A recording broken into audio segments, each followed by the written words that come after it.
প্রধানমন্ত্রী শেখ হাসিনাকে পদত্যাগের নির্দেশ দিলেন চরমোনাই পীর। দর্শক শ্রোতা, কি বললেন তিনি বিস্তারিত দেখুন ভিডিওতে।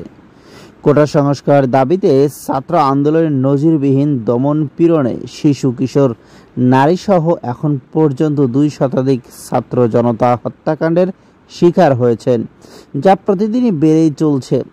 স্বাধীন বাংলাদেশে এত ব্যাপক ও এত রক্তবহুল কোন আন্দোলন আগে কখনো হয়নি।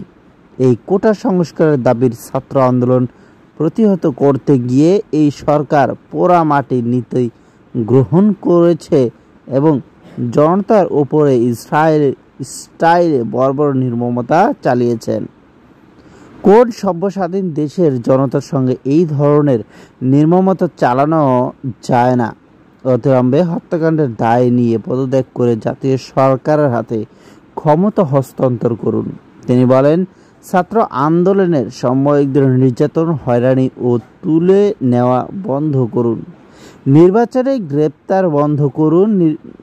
রাজনৈতিক নেতাকর্মীকে আটক করা ও রিমান্ডে নেওয়া বন্ধ করুন।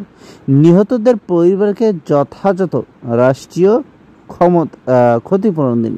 দর্শক শ্রোতা, চরমোনাই পীর প্রধানমন্ত্রী শেখ হাসিনার কাছে এসব কথা বলেছেন এবং তিনি নির্বিশেষে পদত্যাগ করতে বলেছেন। তো প্রধানমন্ত্রী শেখ হাসিনা আসলে কবে পদত্যাগ করবেন, কিভাবে করবেন, হয়তোবা এটা সামনে আরও উপর থেকে যদি চাপ আসে তাহলে একমাত্র সম্ভব, এছাড়া সম্ভব না।